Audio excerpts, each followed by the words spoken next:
Hai semua fans Manchester United, sekarang aku bakal menemani kalian semua untuk memberikan informasi terbaru tentang klub kesayangan kita yaitu Manchester United. Jangan lupa untuk kalian semua subscribe channel The Red Devils, berita Manchester United terbaru, karena pada setiap Kamisnya kita akan membagikan giveaway 1 jersey bagi subscriber yang paling beruntung. Jangan lupa juga untuk like, komen semenarik mungkin, dan cantumkan IG kalian di kolom komentar. Dan di 500.000 subscriber nanti, kita akan membagikan 3 buah iPhone 11 bagi subscriber yang paling setia. Terima kasih atas dukungannya para sahabat Red Devils, semoga beruntung!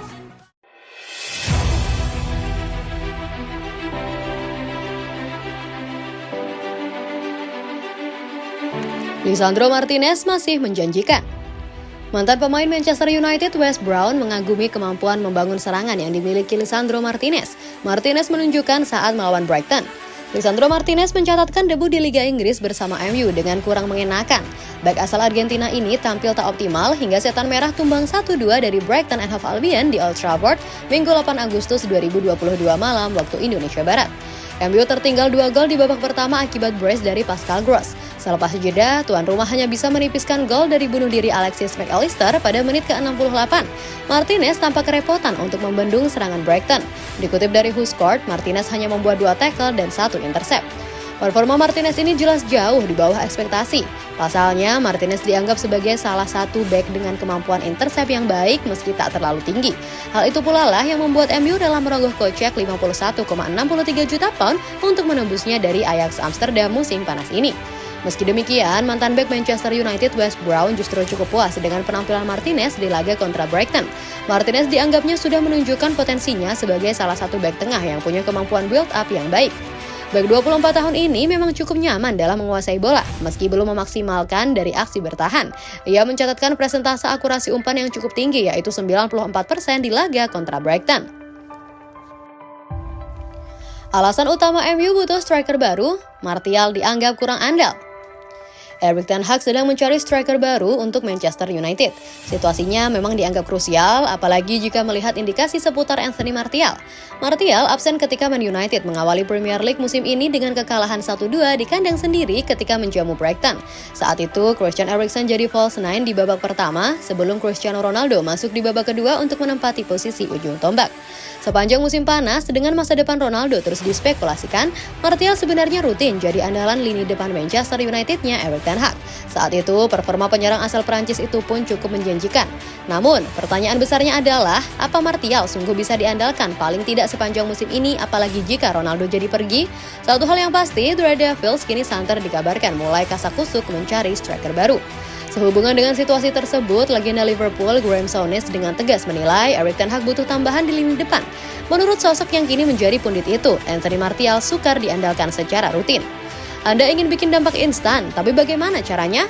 Terkecuali Anda punya sekelompok pemain spesial yang siap menggebrak masuk skuad, maka Anda butuh beli pemain baru, kata Souness kepada Talksport. Tapi mereka belum merekrut pemain yang bisa menjadi pembeda.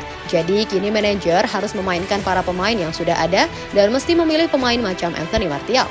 Berapa banyak kesempatan yang sudah anak muda itu miliki sebagai pemain Manchester United? Buatku, ia sudah membuktikan dirinya tidak pas buat Man United, tuturnya. Arnautovic ke Man United, pelatih Bolonya Miha Jovic, saya senang, tapi Arnautovic masih tampil penuh dalam kemenangan Bolonya di Coppa Italia Senin malam waktu setempat. Pelatih Bolonya, Sinisa Mihajlovic, turut angkat suara terkait isu transfer bintang timnya Marco Arnautovic ke Manchester United. Arnautovic mendadak dilaporkan jadi target Man United setelah komentar kakak sekaligus agennya, Daniel, yang menyebut bahwa sang klien diincar klub besar yang ditengarai adalah Setan Merah. Terbaru, Arni, sapaan Arnautovic, membantu Bolonya mengalahkan klub Serie B Cosenza 1-0 pada putaran pertama Coppa Italia di Stadion Renato Dall'Ara Selasa 9 Agustus dini hari waktu Indonesia Barat. Jika dia, Arnautovic pergi, itu akan menjadi kerugian besar bagi kami, ucap Mihajlovic selepas pertandingan. Saya akan senang untuknya, tapi saya pikir dia akan bertahan pada akhirnya, tutur juru taktik asal Serbia itu. Kami telah berbicara, jika dia ingin bertahan, dia akan berlatih dengan baik dan melakukan apa yang harus dia lakukan. Jika dia pergi, kita akan lihat, tapi saya rasa tidak, pungkasnya. Arna didatangkan Bolonya musim lalu dari klub Liga Super Tiongkok, Shanghai Port FC senilai 3 juta euro. Pada musim debut bersama Rosso Blue, ia mencetak 14 gol di Serie A. Laporan lain dari The Athletic menuliskan bahwa United telah mengajukan tawaran senilai 6,8 juta pound sterling untuk menggait penyerang berusia 33 tahun itu yang pernah jadi kesayangan fans Stoke City dan West Ham itu. Incar Rabiot, hati-hati Man United berurusan dengan emak-emak galak. Anda jadi merekrut Adrien Rabiot, Manchester United harus siap berurusan dengan emak-emak galak. Manchester United melanjutkan pencarian terhadap seorang gelandang pada bursa transfer musim panas 2022. Setelah kesulitan mendatangkan Frankie de Jong dari Barcelona, kini mereka mengarahkan bidikan kepada Adrien Rabiot. Laporan dari Manchester Evening News menyebutkan bahwa Setan Merah sudah mencapai kesepakatan dengan Juventus selaku klub pemilik si pemain. Kedua kubu setuju di angka 20 juta pounds atau setara 360 miliar rupiah. Kendati demikian, United masih harus menegosiasikan persyaratan pribadi bersama agen sekaligus ibu Rabiot, Veronique Rabiot. Nah, disinilah tantangan berat buat Manchester United. Pasalnya, Veronique punya reputasi sebagai negosiator ulung. Hal tersebut kerap merepotkan klub-klub Rabiot dan bisa menjadi pekerjaan sulit untuk The Red Devils dalam menegosiasikan transfer.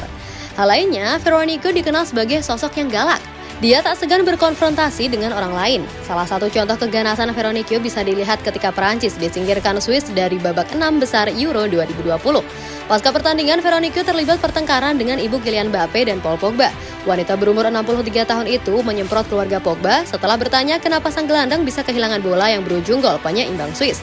Keluarga Pogba tidak terima atas ucapan Veronique dan kemudian menyalahkan Rabiot. Bukan hanya keluarga pemain yang menjadi bahan omelan Veronique pada momen tersebut, melainkan juga jurnalis televisi TF1.